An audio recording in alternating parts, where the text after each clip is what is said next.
Welcome back, guys, to another Pick Your Poison Tournament cast. The event organized by Daniela, Comey, and the rest of their crew. Big thanks to them for making all of this happen. And today we're looking at Bracket I, Round 2, so that's the quarterfinals. And we've got a big matchup here today. We've got the first seed of that bracket, 1200 ELO, tomsnuffles, against RandomKetchup, the 9th seed, who is around 1140, I believe. So definitely the stakes are set. Winner moves on to the semis, loser is out, and tomsnuffles, as the favorite here, should be expected to win, but maybe we can catch some exciting upset action here. As we can see, game 1 is going to be played on Arabia, and the matchup for that map is going to be Malay against Saracens. For the rest of the civs, I'm also quite excited. We see some Mongols in there, so you already know I love that. Hopefully we're going to get to see that. Starting off with that game 1 on Arabia, though. Let's get in there, shall we? As I'm trying to get my camera to work. Hey, looks like it is fixed. Thank God. Alright, there we go. Into the game. First map of the series. It's the neutral map, so whoever wins this positions themselves in a great spot to be able to parlay it into a serious victory. Of course, it's a best of 3, so you need to win 2 maps in order to win. But losing the first map would mean that you need to win your own home map and then the opponent's home map as well in order to move on to the semifinals. So this is gonna be big stakes match here, and we've got first of all the Saracens for RandomKetchup here in the west. Let's see what they're all up to. They're quite the tricky civ. Of course, most well known for their market shenanigans, cheaper wood cost on the market itself, but then of course also the great benefit to trading in the market, or I should say buying and selling goods. Opens up some really interesting strategies there with the Saracens, and experienced players who've got those market mathematics down can hit some interesting timings and potentially surprise the opponent. Other than that, Saracens got some decent camels. We see extra HP that can even be added onto in the cast late with the unique tech, and they've got some naval bonuses as well. And of course, how could I forget, most importantly, the team bonus that increases archer attack against buildings. Maybe the least impactful one in the game, but I still find it funny to bring it up every time. On the other side, though, for our favorite here, it's tomsnuffles playing as the Malay, which is also a water civ of some sorts here. Definitely well known for their fish booming capacity with the more efficient fish traps, usually known for that, but of course there's also some other bonuses that can apply on Arabia. For instance, we have seen them picked in King of the Desert today already, so it's not like they're bad on that map by any means. Quicker advance times, also able to surprise many opponents with that, who might not expect you to be able to get up that quickly. Especially useful, for example, if the opponent gets up an age faster than you and then you have to scramble to follow them. The shorter time it takes for you to research that next age will assist you greatly in catching up to opponents, so to speak.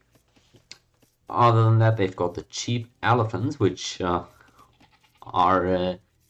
oftentimes more of a meme unit. I'm not sure they're actually that great here, especially on Arabia, but hey, maybe if you're in a winning position, you flood the enemy with elephants. That always feels good.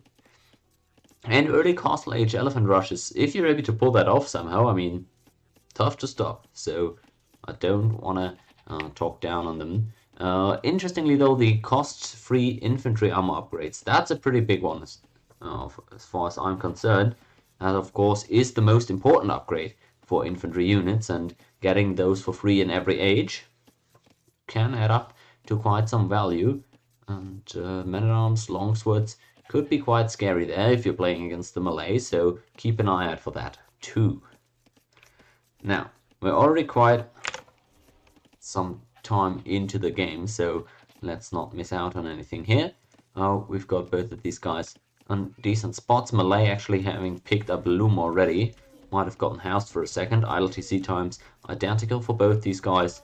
And looks like the Looms are going to go through without any major issues.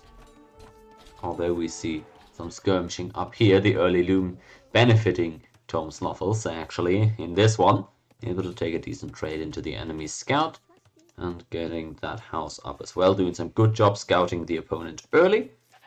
Seeing where that main goal is, rather, is good to know. Might take some damage here actually on the scout. The fire comes out, but does a good job moving more of a perpendicular direction, not actually getting hit there, so nicely done. Let's see what RandomKetchup is actually scouted here. They've spotted the enemy berries, or at least the mill, which should be just as good. Hasn't really found much else, but at least knows where that enemy TC will roughly be. And on the other side, let's check out what our Malay player has scouted, and it's looking much better there. We see that main goal, we see the town center as well, and we know kind of where the wood lines might be. Finds the back wood line too. Doesn't see the berries yet, but I assume if he's not able to find them over here in the back, he might just deduce that they must be somewhere down south, which would of course be correct. So, fuel age timings, very similar for both players. Interesting that the villager numbers are quite different actually. Oh, yeah, that's of course because the Malay get that way quicker age up time, as we can see.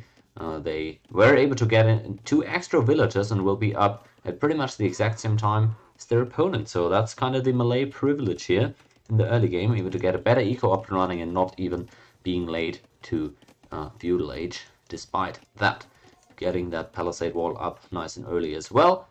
Pretty generous palisade walls, I can't lie, maybe a bit overdoing it there. I thought might have been well off walling with the stone, but maybe just wants to make sure the archers that the opponent might send don't disturb him too much, and thus going for more spacious walls. No issues with that. We see the range coming up for RandomKetchup, so maybe that anticipation of archers was justified. We see a man-at-arms play for the Malay now. That's a good choice here, remember. Already has the infantry upgrade from the Civ bonus, so those men-at-arms are really tanky. Able to deny the archery range, which is massive. This is a great start for the favorite here. tomsnuffles able to have his opponent waste a lot of wood here. Tries to work away at that range. Should maybe try and pull the men-at-arms over now to get those villagers off the gold. Might just assume that the opponent doesn't have the wood for another range, which would be a reasonable assumption, but sadly not a correct one. I see a spearman actually made by RandomKetchup. First things first, which is curious. Loses a villager even there off of the gold here. Scout for tomsnuffles looks like might be going down soon, but those men-at-arms are still just causing absolute terror here in the south. House walls now coming out for Ketchup. Oh, it's still open, but does a good job closing that up. And with the artillery range up here, I was just gonna say he can't just walk through there, but apparently he thinks way differently about that. Able to get through without taking a lot of damage. That was really nicely done by tomsnuffles, and is able to get the enemy villagers off the wood line. First archer out of the range already though, so those men-at-arms might be struggling a bit here. You can't just dive for the archer, of course, although evidently Snuffles might be tempted to do so. Needs to be careful not to stroll underneath the TC for too long, and meanwhile at home, palisade walls continue to be put up. Good job walling there still by RandomKetchup, and that's the thing, if you're not sending archers, the enemy can get away with very, just greedy walls here. Doesn't even need to wall a whole lot. Looks like the town center, yeah, that's barely any units garrisoned in there. And only went for 2 archers initially. Looks like maybe RandomKetchup didn't have the gold necessary to make more archers for a while, and Thus, this man-at-arm rate actually extends for way longer than it really needed to. That's some great early damage for tomsnuffles. Man, Eco KD is 1-1, so, I mean, that's fine and all. But, all that idle time here, if we compare the worker efficiencies, that's really what counts here. 20% of extra efficiency for the melee. And they're already getting some eco upgrades as well, which admittedly RandomKetchup also has opted for. But, he's going to keep those men-at-arms around for at least a bit, although the archers are going to clean them up momentarily. Still, that was a good little raid there, and has denied Random the opportunity to mine gold for quite some time here. So that impact is going to be felt. Now though, he should be able to stabilize a bit here. Neither player is going for some crazy fast castle, but so we see that spearman get taken out, but tomsnuffles actually decides to go for some archers himself now. Interesting choice, and has really still quite a lot of gold left. Mixes in a few skirmishes next, it would appear. So that is pretty good. If he's able to go forward there with 6 archers and a few skirmishes mixed in, that could absolutely shred through that small archer force that the Saracens have opted for, rather. Good walling as well in the meantime, really being disciplined here, doesn't cut any corners, and even those palisade walls are about to be completed, so it's going fine for the melee so far, I would say. Now that is quite the big investment into feudal age army, so I want to see what they're able to make happen with that. Was even able to get those men-at-arms away to safety, well, until the lion intercepted them, that was. One of them goes down. So, I mean, gotta be careful there. Interesting choice here to go for the tower, though. Wow. Why, how did he know he needed that tower? Did he scout that enemy archery range? Alright, the tower here, you can see, it gets 1 archer, but as soon as Snuffles is able to walk underneath it, RandomKetchup now with some trouble here, getting back onto gold. This is some great pressure here for a relatively low elo game.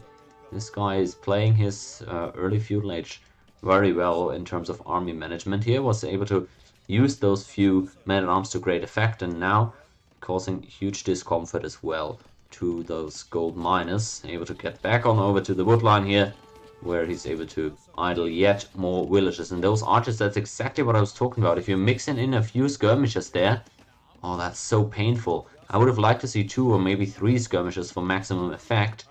And it actually looks like, despite being on the hill, he's not taking the absolute best trades here right now. Still relatively even unit trades coming through, but the eco is looking much better for tomsnuffles. He's up 1 villager. Most importantly, though, he's again up 30% in worker efficiency in the last minute, and he's up lots of resources. He will be able to click to Castle Age very, very soon, and that's going to be Castle Age timing way ahead of the opponent, who is still, just barely halfway there in terms of rest. The skirmisher really doing work here. Look at this. Enemy archer suffering at the hands of this guy, who takes yet another life. It's difficult to manage this one for RandomKetchup. He's put up the tower, that was nice. I guess secured that gold line, but still no answer really for that small but very diverse army composition of the opponent. Wonder what the plan is going to be. Snuffles able to click up to Castle Age, hasn't done so yet. I wonder what that is. Maybe he must think he actually has clicked up, because he doesn't have any villagers queued up. Town center has been idle for about a minute now, so yeah, he clicks up now. Must have been sure they clicked up before. And that kind of unfortunate. That could have been up to Castle Age very, very soon already. And actually, RandomKetchup with some market usage able to click up themselves. So I guess nicely done there by the Saracens, somehow still remaining close in uptime. Still the Civ bonus though for the melee, able to get them there a minute quicker. And let's see what they're going to do with that timing. Another small force of 6 archers and or 5 archers and a skirmisher coming on forward.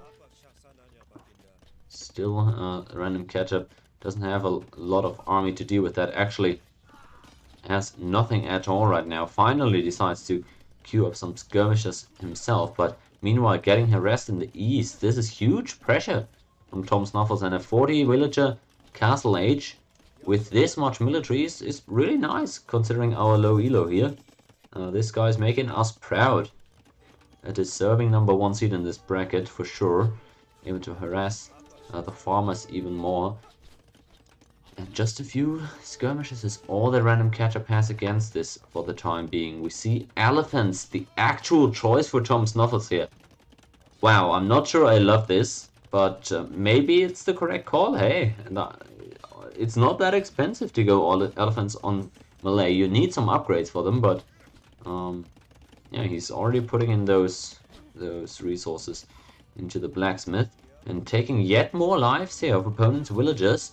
RandomKetchup is heavily struggling, will not be able to put out down town centers, whereas on the other side I could definitely see tomsnuffles go for a 2 TC play, but judging by the fact that he's going into elephants now, he might just go for a heavy 1 TC all in and try to roll the opponent with that. He must be surprised that the Saracens were able to go up so relatively soon after himself, but yet he's got a much better kind of situation at hand. Knights is going to be the answer for RandomKetchup. That makes a lot of sense. Whenever I get pressured at the end of feudal age by archers or skirmishers, I also opt for knights in castle to try and free myself of that. So the question is, does tomsnuffles have anything against those knights that are about to come out? It doesn't look like it.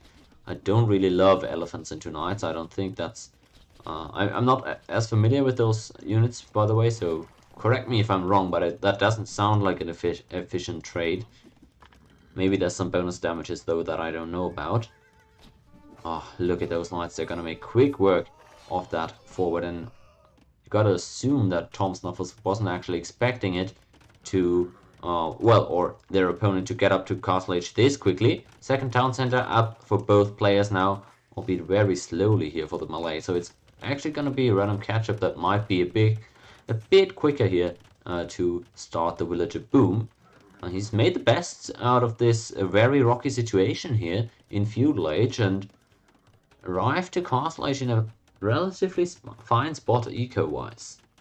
Now there's still, if we check out the resources collected, I would be shocked if Snuffles didn't have a decided lead there so far, but that might change very soon. Snuffles with an extra 1,300, that's it, yeah.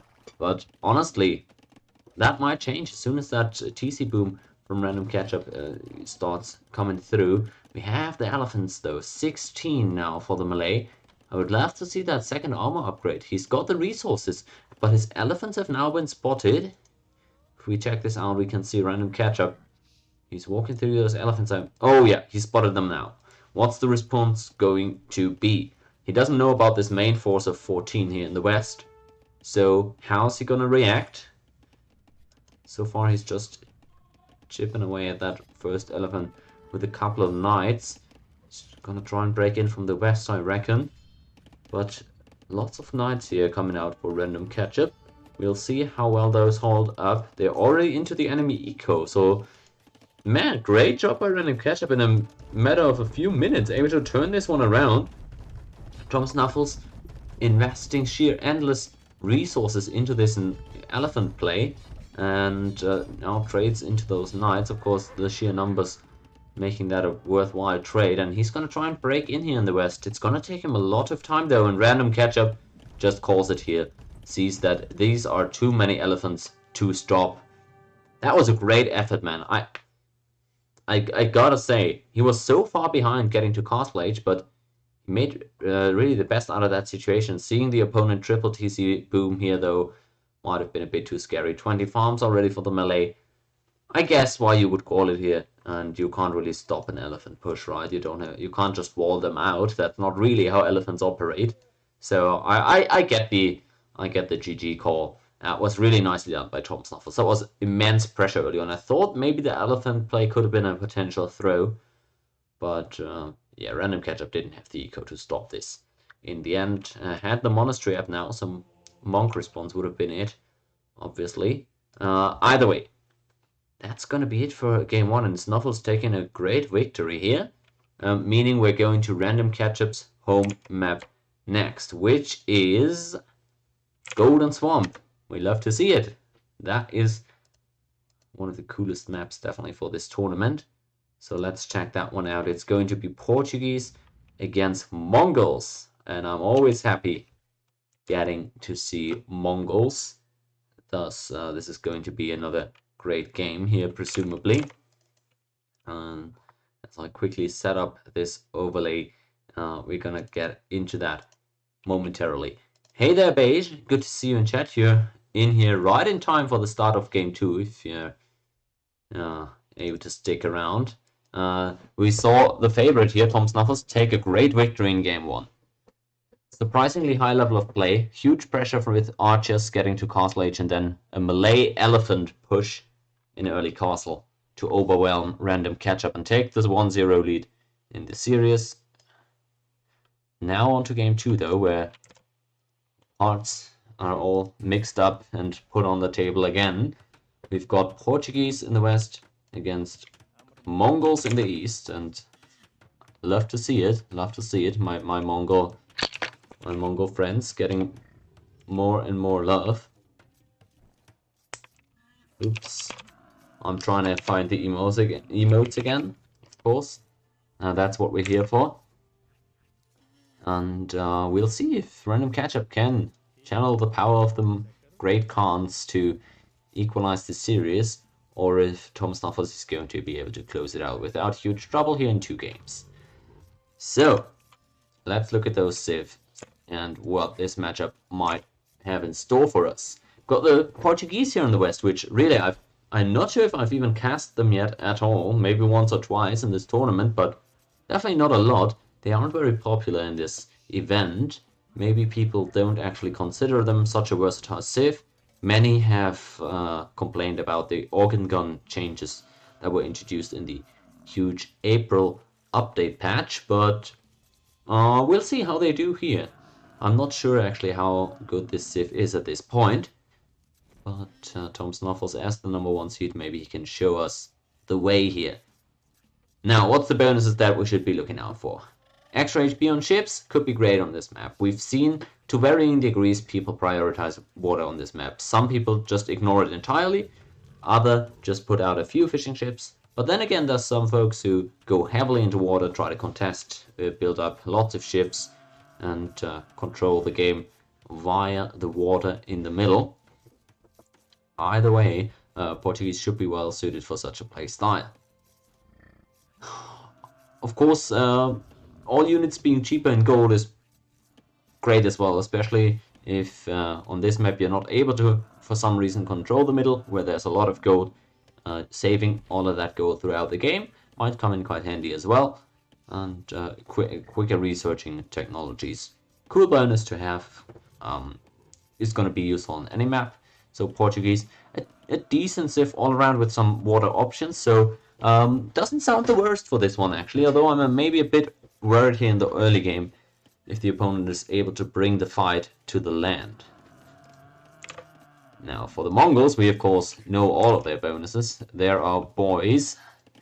We've got a wild array of great values here, but what are they? Well, most importantly, they have the great early eco bonus of faster gathering hunters. So whenever you're taking these goats here, or the elephants, the rhinos, you will be getting a lot more food than your opponent. At least you will be getting the food quicker. And this allows for incredibly fast Dark Ages if you're playing as the Mongols.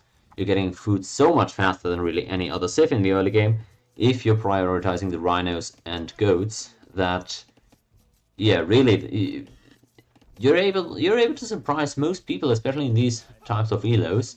And I want to see maybe RandomKetchup. We already saw that maybe water isn't the best idea to play against the Portuguese here. Maybe we can go for some extremely early feudal options. I would like to see him go up to the next age very soon, looks like. He's got Loom queued up after this and is going to be able to click up right after that. But of course there's much more for the Mongols still, and exactly, Beige, you've got it in chat. The greatest single unit in the game, the race car onager.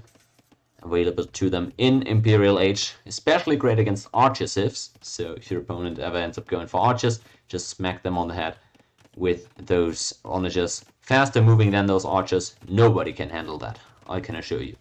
So that's what I'm mostly looking forward to. Hopefully the game will last long enough for us to see some drill action. Cornerstone unit of the Mongols, though, in general, is the Mangudai. So if you, as a Mongol player, if you're able to utilize that great Dark Age economy to make some damage happen in the Feudal Age, you would ideally just go into a Castle Age Mangudai mass and go from there. That's typically what we see oftentimes. So let's see if RandomKetchup is able to get the ball rolling early here. No dock at all. Feudal Age queued up. 18 villages is actually a bit slow for my liking. I would have liked to see 16, 17 villager Feudal Age, if we're not going for water at all, that is. On the other side, we see a pretty standard play out of the Portuguese. They've got 19 villagers and 2 fishing ships out already, with a dock and even a second dock being added now. And I wonder what's... Where's the scout? Why is the scout in the back? He scouted the opponent. He didn't see any docks. I don't like adding a second dock if you don't see the opponent adding a dock. I would only ever add a second dock if I knew my opponent had a dock as well.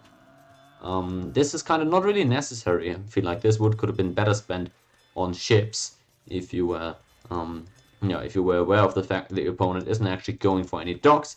You see stable coming out there from RandomKetchup, so it's gonna be classic scout rush apparently, and actually it's going to be double stable. So alright, we're really going ham here. I wonder if we got the eco to support double stable production here. It doesn't, I wouldn't assume so really. We've got no fish, so that food income shouldn't really be sufficient for town center production and 2 stables, but well, let's see if he can actually pull it off. He's definitely heavy on food so far. Hasn't been forced to go into farms yet, so he's looking quite solid until this point. Able to get some houses up too. And there we go. Scouts are being queued up en masse. Portuguese on the other side. We've got those 2 docks out there queuing up fire galleys. And again, you haven't even spotted the enemy dock yet. Why are we going so heavy into navy? I feel like tomsnuffles playing too standard here, without checking what the opponent is actually doing, and those scouts might come as a surprise here. He's able to spot them now. He has seen them, so there we go. Is he going to adapt to this? He's going to need some spearmen. He doesn't even have a barracks yet, though. Man, imagine that second dock wood was spent on a barracks instead. These scouts could immediately be counteracted with some spearman production. Instead, he's now going to have to sustain for a while and hope the opponent doesn't get into his eco. The sheep are even being stolen here. It's not what you like to see for the Portuguese, although this is a bit iffy. I don't like this. Why are we trading here? Scouts into fire ships. Oh, that's big. Getting 2 scout kills for nothing in return. RandomKetchup gotta step up that army control a bit. Has only gone for 6 scouts total, or 5 in addition to the starting one. So I'm not sure those double stables were really necessary, but he wanted to hit a very specific timing here, evidently. Barracks actually being put up here in the wood line, interestingly. So spearmen are going to start coming out soon for Snuffles. Presumably, yeah, only now is he queuing them up. Still struggling a bit with the villagers here. Oh, okay, he gets that kill. Nicely done there. Can't let up now, RandomKetchup. You gotta make some damage with those scouts, because the opponent hasn't really invested anything into army and is able to freely fish away on water. So you're falling behind in eco.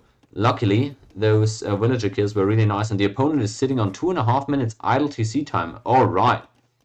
Wow, I was just gonna say, why is RandomKetchup up 4 eco units? He doesn't have any fishing ships at all, but that's because 2.5 minutes of idle TC time, really unprovoked, so to speak. Obviously, the reason is probably the scout rush distracting tomsnuffles, but he had enough food at all times to keep that TC producing, I'm pretty confident.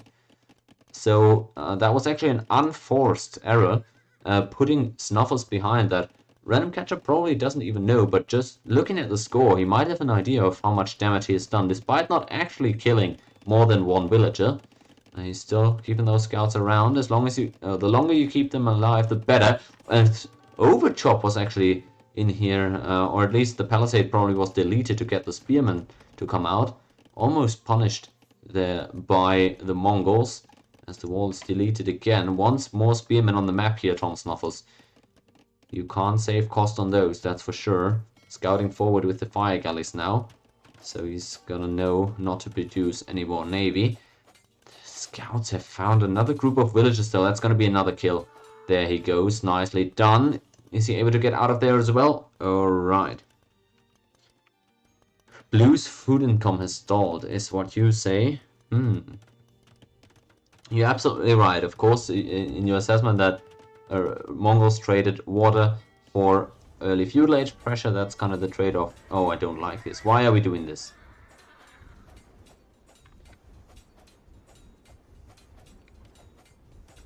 Oh, this is he really doesn't, oh yeah, he really seems to hate warships or ships in general. That's not the way to go about it though. Ouch. 4 scouts going down to this 1 fire galley. This guy deserves a raise. Isn't gonna even get repaired in return though. That's a reward, I guess, for saving your town. But alright, tomsnuffles is gonna love this. He's still gonna beat himself up over the fact of forgetting to queue villagers for a total of 4.5 minutes now. He's got the food.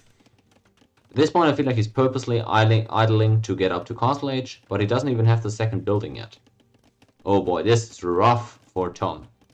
Only now does he realize, hey, I only have the market so far. Oh, he's gonna be angry with this game's performance. After such a good game 1, he really was put in a good position to succeed here and has taken great trades, but he's forgotten to produce out of his TC for long times of this game. 5 minutes already. That's a quarter of this game where this TC hasn't been working. Think about that. And now with the second building, I mean, that happens to the best of us, but it really is unfortunate when it happens in a tournament game. And thus, castle age 1.5 minutes later than the opponent. Fire Galley has 4 scout kills. That's absolutely right. This guy is the MVP so far. But RandomKetchup still with a decided score lead. I think he's gonna be happy with how this game has gone for him so far. It's gonna be up to feudal age first, and I would love to see some step brother action as soon as he gets there.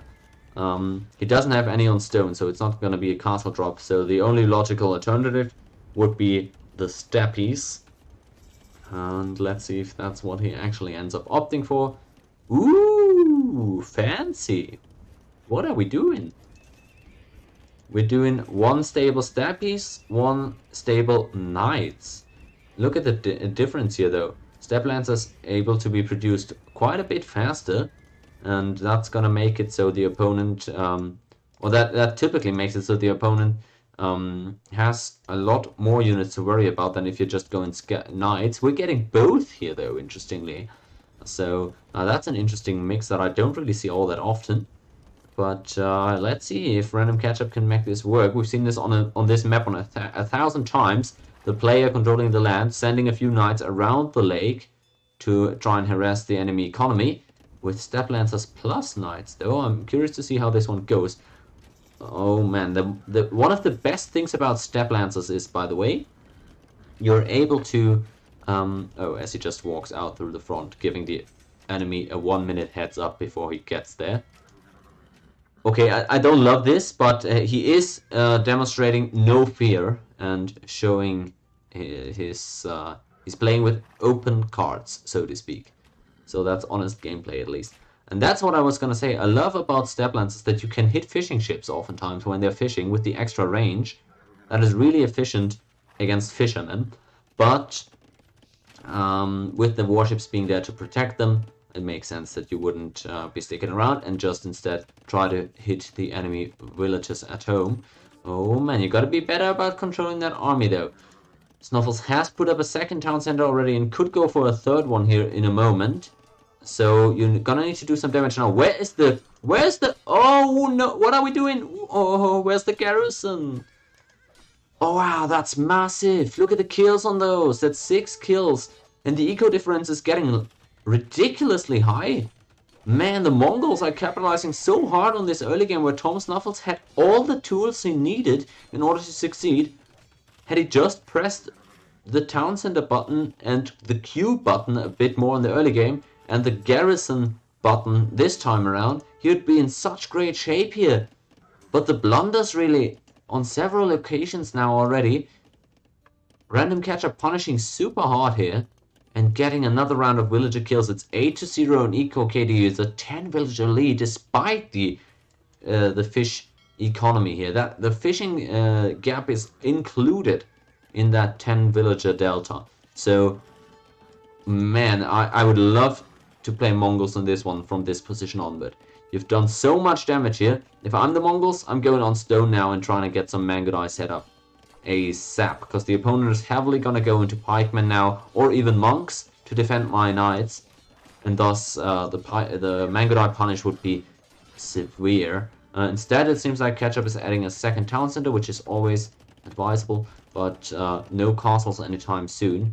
Maybe gonna double down on the knights. He's got 7 in the field right now. Those are powerful, but you need some sort of a backup plan, so to speak. Able to get into the enemy eco now.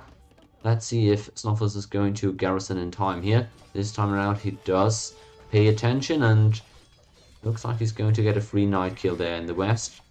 Ketchup again. You've got to be better about managing those units. These knights, 2 of them going down for no apparent reason. And yeah, ends up losing actually a few horses here for just some hits on their barracks. So yeah, you gotta stay sharp here. No slacking. The eco differential is now shrinking by the minute, because of course the 3 town centers do produce villages faster than the 2 of the opponent. Food economy though very rough here for the Portuguese. They've got a lot of wood. They need to put up a lot of farms here if they want to keep those town centers producing.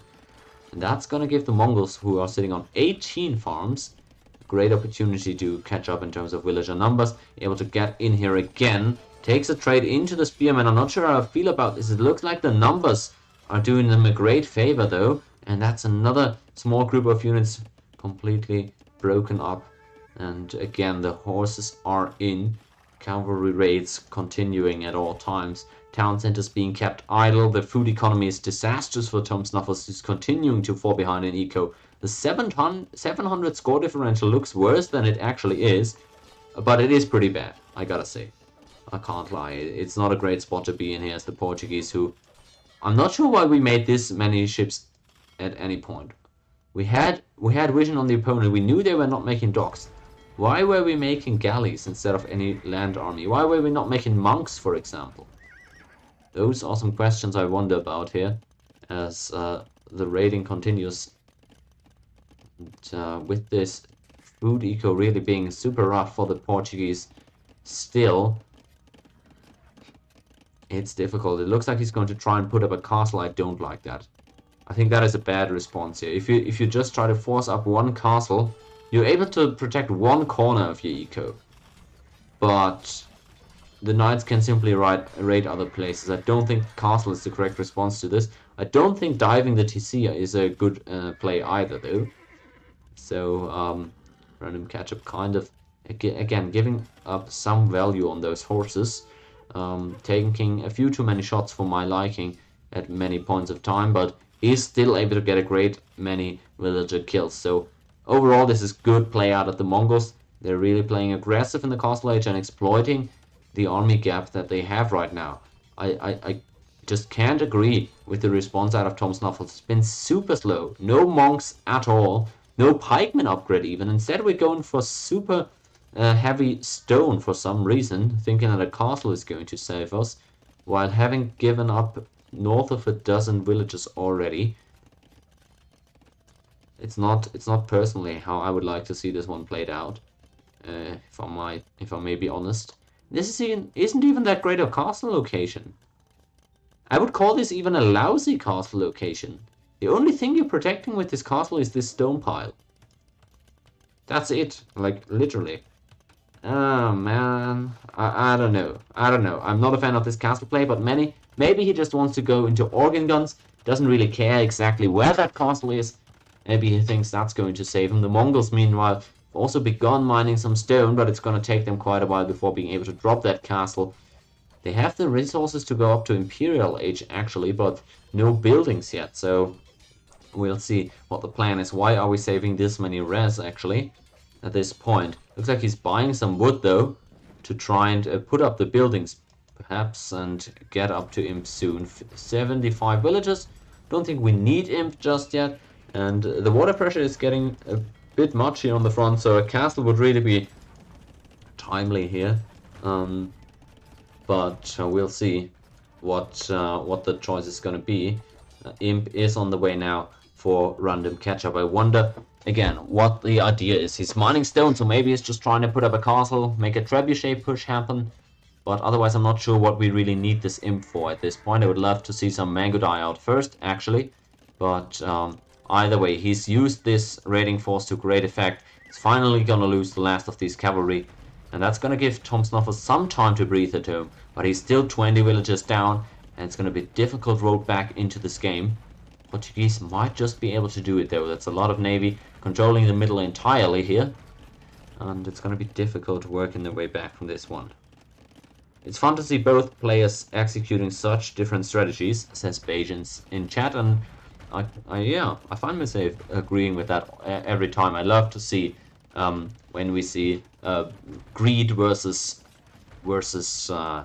attack, or when we see town centers against full army.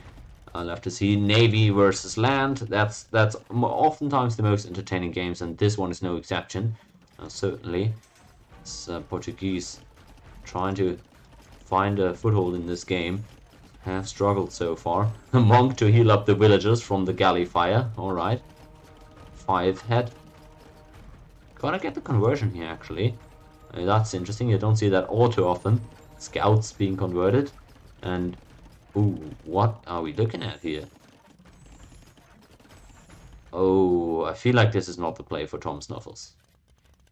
I don't know. I'm not a fan of this one. Like, you have nothing to back this up at all. You've got 2 organ guns. And 7 galleons. Or war galleys, rather. I don't like this. The thing is, you've now been given some time. What you want to do now as the Portuguese is build up. You're not bad in late game, especially with Feitoria Eco in the super late game. But you don't even need to get that hard. But I feel like what you want to do instead is just wall up now. Maybe put up 1 more TC. Go for a super boom or something like that. You have nothing to back this castle up. What are we? Wow. Alright, I mean, that's interesting. What's the response going to be for Tom? There's no way we still try to put up this castle, right? Oh, it's doomed. It's doomed. It's completely doomed. He's got nothing. Why are we doing this? I don't see what the benefit to this is. Even if we got this castle up, we're not even imp yet. The opponent is imp. The opponent has knights, which we didn't know, fair enough, but... I mean, man, we're losing a bunch of villagers again. The castle's up. I feel like he might just GG at this point. We're at 60 villagers. The opponent is imp. Our castle drop failed. Just put it somewhere else to secure resources if you really want to drop a castle. But this one, I'm not a fan of, man. Imp coming in now, 3 minutes away for Tom. And he's down 30 villagers at this point. What a statement game out of RandomKetchup here. Immense pressure. And really, it is Tom kind of crackling a bit under it. I definitely don't want to shame him. It is a tournament game, and it is tough to stay composed and not mess up small things such as that villager production there in the feudal age. So it's not supposed to come off as just me going hard on the guy, but I'm simply pointing out where the game went wrong for him. That castle drop is not going to help him either here, I'm afraid. We need murder horse. Or can the castles shoot each other? I don't think they can, so I think murder horse here would be actually good to try and take out that enemy castle. But of course trebuchets are going to get the job done as well, which interestingly RandomKetchup is not interested in at all. He's not making any trebs. And instead he's trying to get in with those knights, upgrade them to cavalier, and then just do the good old-fashioned Cavalier under TC, raid everything down, take out every last villager, and Portuguese don't have anything to stop this right now. Hey there, Lucas, good to see you. This is such a surprising game. tomsnuffles had looked so good in game 1. He's the first seed in the bracket. He's completely smacking the Portuguese on the head here. Second defensive castle for Tom against the Knights, soon to be Cavalier. He's almost about to be Imp, so I guess he's really banking on those organ guns being able to pull him back into this one. He's doing some good damage here, actually. Petar's battles here not going too well for tomsnuffles, it seems. But the Cavalier raids on the other side, let's see how much damage he's going to be able to do with it. I hope he doesn't panic off of losing that TC, because I still think the Mongols are in an excellent spot here. Up 40 villagers. Eco is still in shambles for the Portuguese. In come the Cavaliers, get another few villager kills, even turning on to the organ guns here, which, yeah, they just melt at the hand of that cavalry. Alright, so this time around the garrisons are a bit quicker. The Cavalier actually didn't get that much damage done. The Petars here are still a bit clunky, but Mongol castle ends up going down. I wonder why.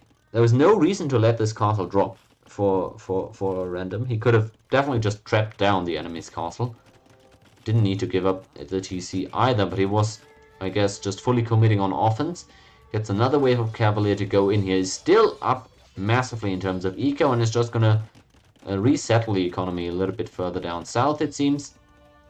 Raiding in the north still continuing, and maybe Tom is gonna get emboldened by this castle's short-term success and gonna try and parlay that into a greater push or anything, but I don't think he's got the means to do that at all. Like, Castle Age Portuguese units, what do you have that can make the Mongols tremble?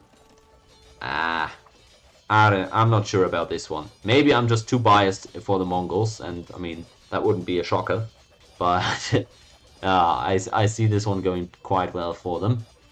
Great upgrades on those Cavalier, taking out the fishing ships that he's fought all game for. Like, remember, even the scouts in the feudal age ended up giving their lives trying to take out the opponent's ships. This is still a bit unnecessary. I mean, I'm not sure if we didn't learn from feudal age, but nonetheless, he's getting damage done, and the damage at home is really still quite minuscule. Like, these raids, they pale in comparison to what RandomKetchup has been able to do on offense. 50 villagers up now. The idle TC time for tomsnuffles is an hour at this point.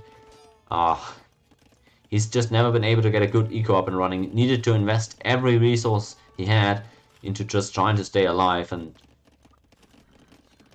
that, hence the score gap, hence the pressure gap. At least it's not like RandomKetchup is controlling huge parts of this map and tomsnuffles wasn't able to access any resources. He just doesn't have any villagers to mine those resources with. Alright. Alright, this castle here for the Portuguese, I think Beige did praise as protecting the food eco. I don't hate it. I mean, it's fine. You've got enough resources here at home so that it is worthwhile trying to protect it, for sure. I'm still not sure why we're not stonewalling, though. We've got so much stone, we've put up so many castles at this point. Why were we never just stonewalling and building up? Especially in mid-Castle Age, after that Knight Step Lancer raid was protected. I think that was the point in time for the Portuguese to go into a boom. They kind of missed it, though, and instead were for this very ambitious forward castle that they had nothing to back it up with. This forward castle has gone as well as you could have imagined. It was best case scenario. It took out the opponent's castle, it took out the opponent's TC, it denied a great many farms, and it still barely did anything to bring you back into this game. So that's why I didn't like the decision to begin with. At home, TC is beginning to struggle. It's not going to be enough. These Cavaliers are not going to be able to kill this town center. But if the raids continue, maybe it ends up going down at some point. For the time being, RandomKetchup using those Cavalier to defend at home At first, he's going to be able to clean up all those raids, I believe, rather soon. The organ guns also being sniped. It's difficult, of course, to avoid that from happening when the opponent has this many Cavalier. Both players really refusing to divert from their strategy at all. It's Cavalier against organ guns, and we're not making a single different unit, so bit of stubbornness maybe from both sides. Castle in the middle. tomsnuffles says, "Well, if you won't take the map control, I mean, I'll just start taking the middle then. Fine," and able to get some gold out of there. It's gonna come in quite handy for him. And I'm still gonna need to worry about those Cavalier that keep coming into his eco though. And great job by RandomKetchup setting all these new town centers up there. That's so much free eco that the opponent can't harass. And still just 70 villages for Tom. He's struggling so hard to get enough military on the map so to survive. And still making a few villages, still having lots of idols. And still 20% less worker efficiency in the last minute than the opponent. Again, Tom hasn't, or Random hasn't always had the best army control. Like, this barracks is gonna go down before this TC, despite really not providing any value to the opponent. So the Cavalier could have been microed a bit better. But the general strategy from Random I love a lot. Immense military pressure, full-on land aggression, and the opponent not being able to set up an eco throughout this entire game is what is probably going to win RandomKetchup the game. Lack of murder holes costing him this castle too. He doesn't have any spearmen out whatsoever, no pikemen even researched. Do Portuguese just not get the pikeman upgrade? Is that why he's refusing to do it? In that case I apologize, but man, the castle finally gonna get trapped down, which could have happened ages ago, but that was just not on top of Random's priority list. And still, I can't see where tomsnuffles goes from here. He just researched Bracer to get the castles a bit more firing range, but that's not gonna keep the eastern one alive. I mean, luckily for him, he's got the middle, he's got some trebuchets and organs. Maybe he's kind of preparing the last push here, wanting to make a final stand. Pushing in with a few trebuchets and forcing the opponent to ride in to clean them out. And if he wanted to do that, he would need to pass by these organ guns. But at this point, I feel like RandomKetchup has well enough cavalry to just roll through these organs. So that's not going to matter all that much. We've got 136 villages against 72. And tons of cavalry now being added, even light cavalry for the Mongols, which if you guys don't remember, there's extra HP on those. So you'll take that. Very good for raiding. And even decent against these organ guns in terms of pure value. So, good idea to maybe put in some other units. He might have heard me complaining about his stubbornness and said, "Hey, I one-up you. You don't like my heavy calf? Here comes the light calf."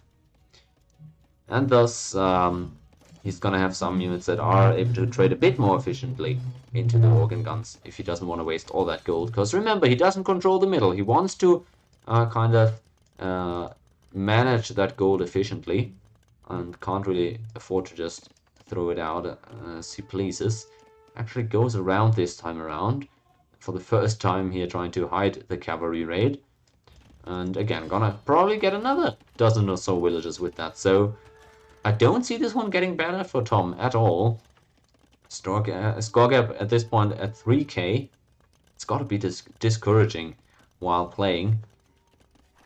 And these 15, or what is this, 13 organ guns, I don't think are going to be able to keep his traps alive if you were to try and push with that. And here comes the red wave. Man, it really looks like the projections for the last presidential elections in America.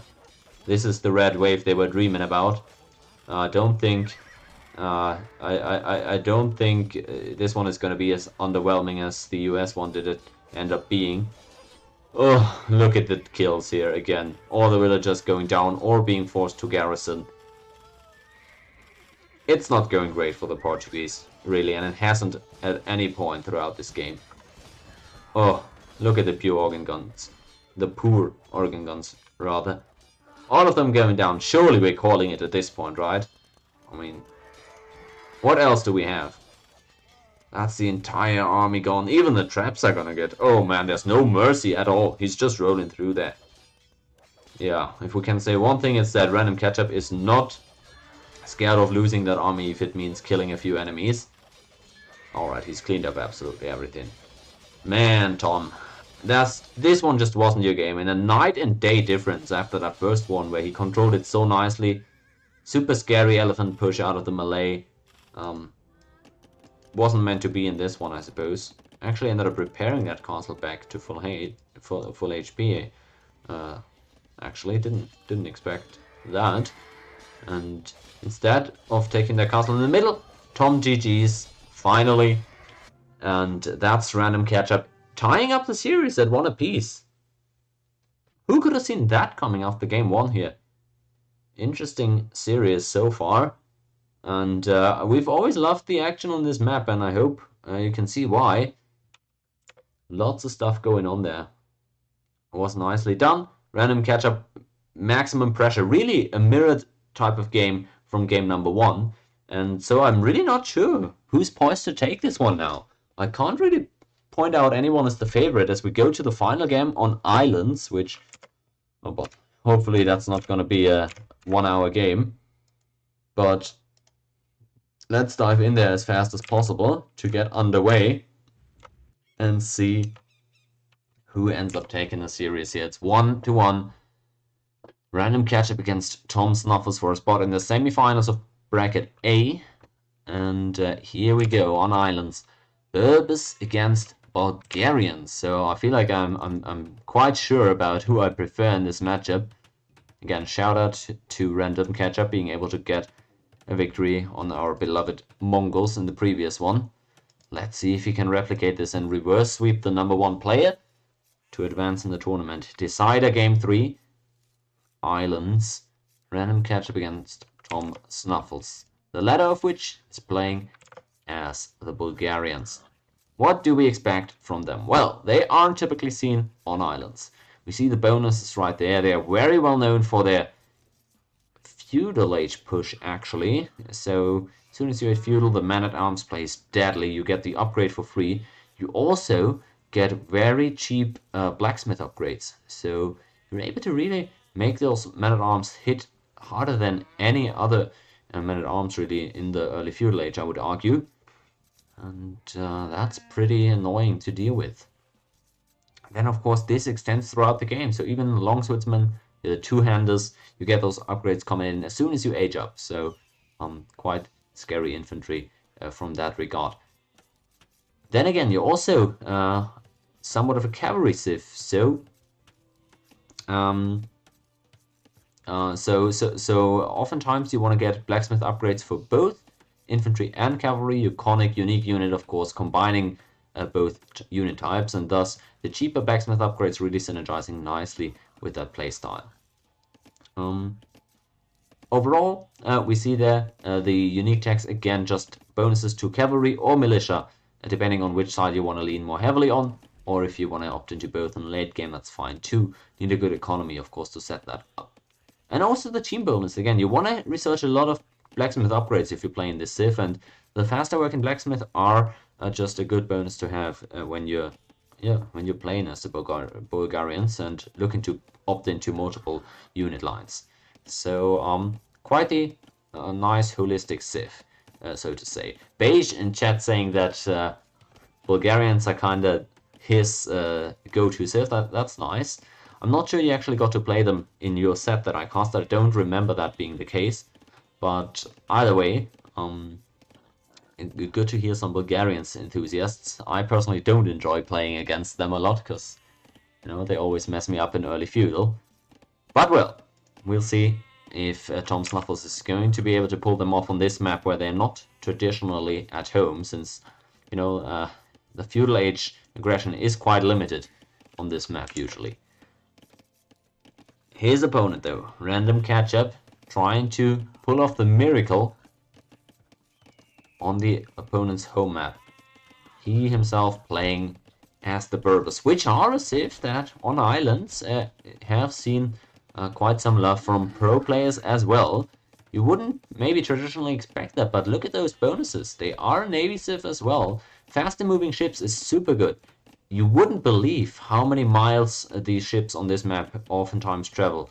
Navigating around the islands, trying to catch out fishing ships, sailing back and forth in order to pick up some repairs, chasing down enemy ships, only getting your own fishing ships to safety. All of that is going to be much easier playing as the Berbers, where you've got the faster moving ships. So really good bonus for this map. I've seen the Viper actually play as them in Hidden Cup 2, I want to say, and having quite the impressive game on islands. So maybe that's a bit outdated info, but I just want to highlight that this is not that bad for RandomKetchup, considering that the opponent got to choose which civ he was to play on what map. I feel like he's going to be pretty happy having this one on the decider map. Of course, there's some other great bonuses for the Berbers too. They've got very unique units in the Camelot and the Genie tool, but the cheaper stable cost is really their kind of classic type of bonus, where the later the game goes, the cheaper your stable units are. So if you're going to go for Paladin or for night play in Castle Age, you are able to spam out really a lot more of them, and out of more stables than most other civs. So then, let's see what these guys have in store for us. We see 3 fishing ships already for the Berbers, as they're looking to go up to Feudal Age. Actually, not all that soon. I was gonna say, should be able to get there soon, but he's really taking his time in the Dark Age here, and trying to, I guess, make sure that he's getting a smooth fast castle off. Of course, people don't traditionally fast castle on this map in the sense of raw fast castling without any navy, but he doesn't seem to be concerned getting warships out as soon as possible, and maybe wants to really speed up the Feudal Age here for minimal time spent.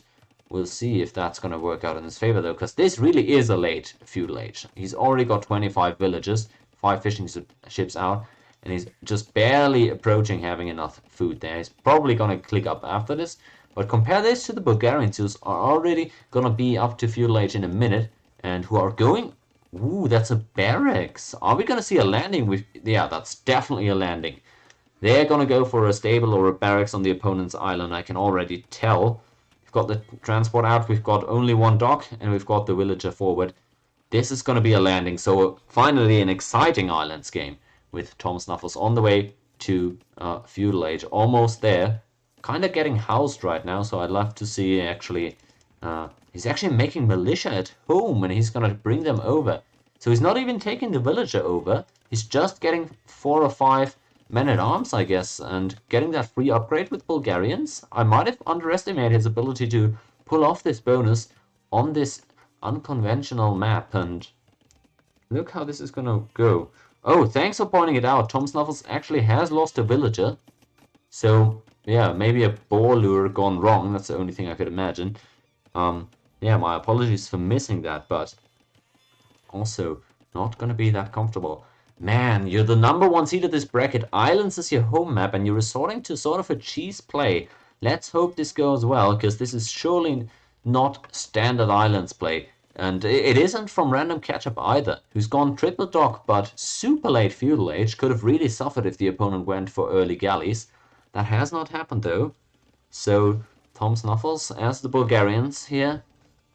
He's got Beige's support in chat, it seems, but does he have the moves? He stayed at home for a long time here, really. Oh, he made 4 men-at-arms. The 4th one doesn't even fit in there. So he brings the villager over after all. This is a slow transport. He's gonna land there, and RandomKetchup is already gonna click up to Castle Age soon.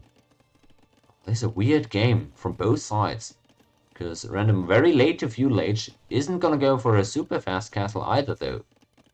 He's on 3 docks, and he's just now beginning to make warships. He's taken ages to get there. tomsnuffles definitely could have punished there, and he's now landing with his transport, bringing over those 3 men-at-arms. What is the answer going to be for RandomKetchup?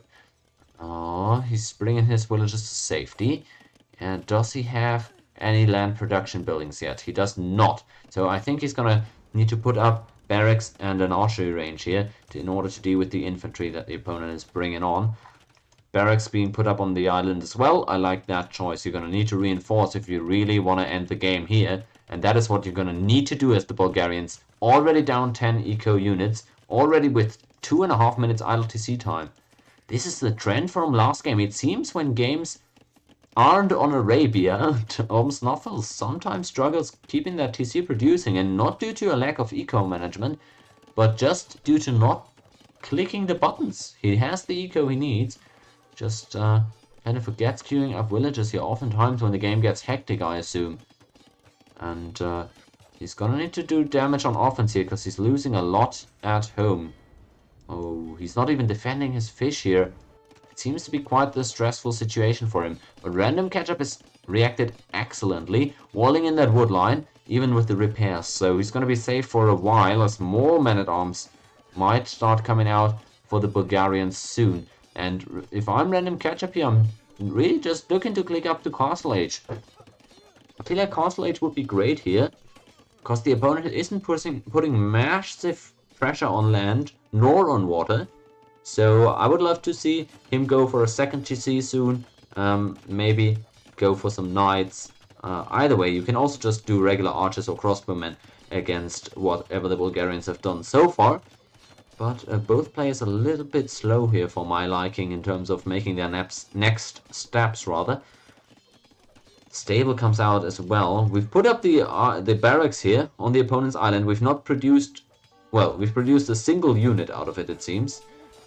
It's not been all that efficient for the Bulgarians, to say the least. They need a few more houses as well, as the man-at-arm just goes down to the opponent's villagers. Eco KD is 3-3 right now, so whatever Tom has been able to do on land, RandomKetchup has been able to respond on water. So this landing has not yet done a lot of damage. He's gonna need to still commit a little bit harder on this one.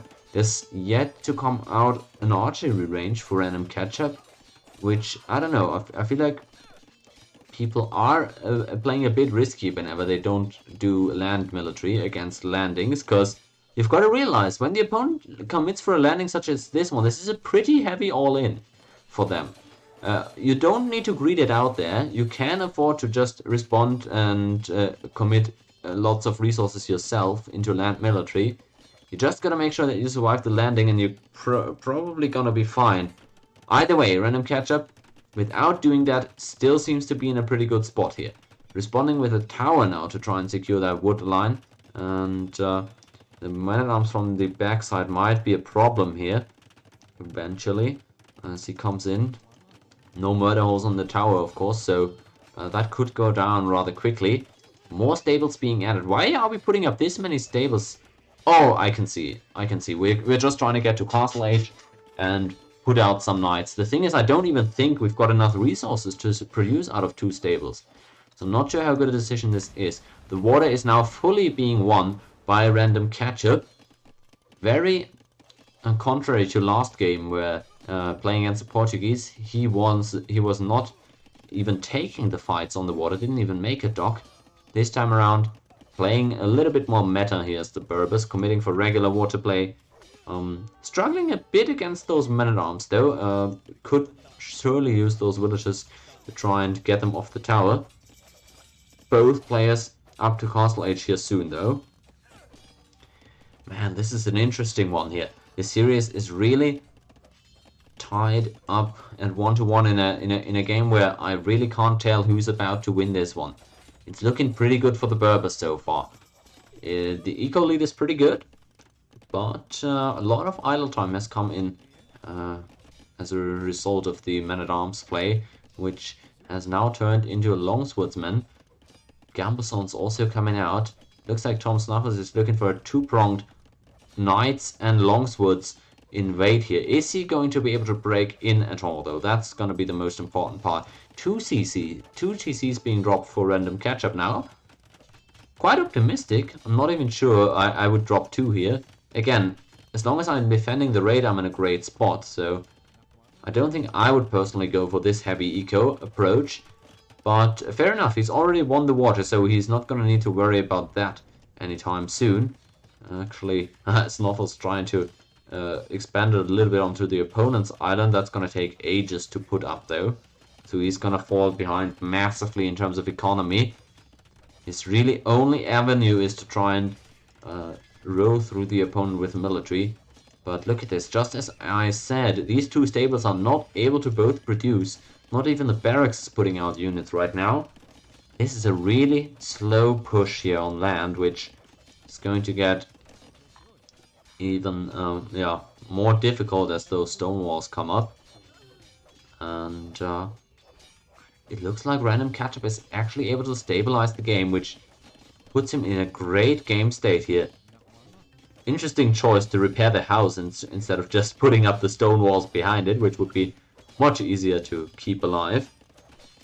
But this one is looking really good for the Bo3. We might be looking at an upset here. The number 1 player in this bracket might be going out here in round 2 after putting up a great fight. But RandomKetchup here, surprising everybody after that game 1, turning it around and looking to complete the reverse sweep here on the opponent's home map. Is he gonna be the 9th seed and move on into the top 4? We'll have to see. It's gonna be 3 TCs for both players, but there's no eco at all for Snuffles. He can neither produce out of all TCs nor even put up an army. So yeah, he's kind of just putting up more production buildings than he can sustain. Those longswords are really powerful. So are the knights. Like even without the upgrades, which are really cheap for him. Remember, cheaper food cost than the blacksmith upgrades. Even without the upgrades, those are powerful units. He's got the gambesons, so at least able to tank up that tower fire for quite some time. But he's not getting into the eco, and that's what matters. And thus the eco gap is widening with every passing moment. Man, this is looking eerily similar to the last game in many aspects. And tomsnuffles here really struggling to make a dent on offense. I don't think he's got it in him in this one. He seems to be outmatched here. Now I realized I would have gone for a similar strategy here, right? You're up against a very good water civ. You are a good early game civ in terms of harassing people in feudal or castle age. The push just wasn't executed all that clean, didn't bring enough military here, and was a bit slow on it as well. Trying to do maybe too many things at once as well. He's even making a siege tower now, which I'm a huge fan of. So that I approve of. But even if you're able to get 5 longswordsmen into the enemy eco, what is that really gonna do at this point? Oh, it's looking so difficult. He's got lots of fires to put out, literally. And don't think he's gonna be able to do that. Maybe this is gonna be his last attempt at a push. He's gonna load up that siege tower, presumably, and try and do it that way. It's gonna need a lot more than that, though. Would be a decent start. And sure to take the opponent by surprise with that. It's not loaded, man. No way. No way. Oh. Oh. No, he didn't have it loaded. And thus the opponent just saw him move up and put up a house wall behind it. Oh, the poor guy. It's really gone so bad for him today. So many stages of this series where he had a chance to turn it around and maybe win it. But it just wasn't meant to be, apparently, because whatever he tries here, he's just like in the last game, a couple of moments where it's really just a bad luck here for the guy. Maybe just not as sharp today. You have to wonder that maybe the nerves are affecting him a bit as well. Of course, the pressure is immense, being the #1 seeded player in the bracket. Man, he's gonna try even with the castle now, but look at this, it's a single villager building it, and not even in a location that yields immense benefit. I don't know, man. This one's surely, this has gotta be it. He's getting pushed back on all fronts. He's losing stuff at home. He's not able to expand his eco at all. Enemy almost has double the villager numbers already. Finally, he's able to push through with the siege tower. Oh, why are they not landing? Yeah, there they go. Okay. Able to get a few longswordsmen in there, but the opponent is well prepared at this point. It's getting walled out. The castle is taking care of it. I feel like we might be seeing a GG soon here, mates. I feel like it might not be that much longer. Oh, those longswordsmen. Oh, they tried so hard to get in here. And what did it yield? Nothing really. Now trying with mangonels, I guess. Oh. Not even gonna get past these ships, it seems. Oh, actually, trading quite effectively into them. Who knew? Who knew mangonels did this well against ships? I guess war galleys really are a sucky unit.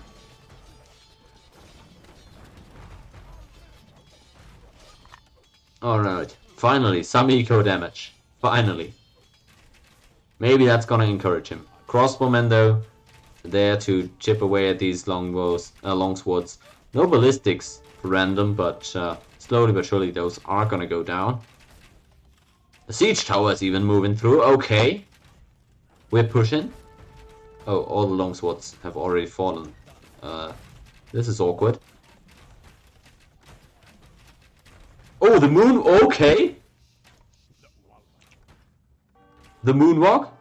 Wow, what a stylish moonwalk into victory. Oh, I'm gonna replay that.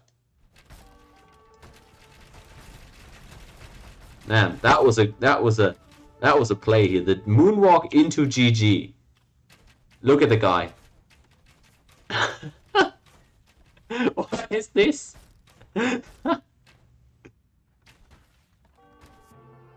Wow, I don't know. Huge props, though, to RandomKetchup, upsetting the first seed of the bracket after losing the neutral map nonetheless.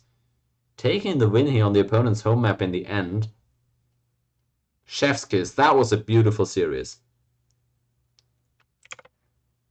Wow. Oh, man, I didn't expect that one going in today. But it's a 2-1 victory for RandomKetchup. I'm excited to see more of this guy in the tournament. I love the land aggression in the game too. This was just a solid defense here with good focus and economy. And in game 1, he didn't play that bad either, to be honest. He just got really caught off guard by the immense archer play that tomsnuffles did. And honestly, that is what tomsnuffles said at the very beginning in this tournament. If you look in the Discord chat of his group, he said he's an archer player. All he does is make archers.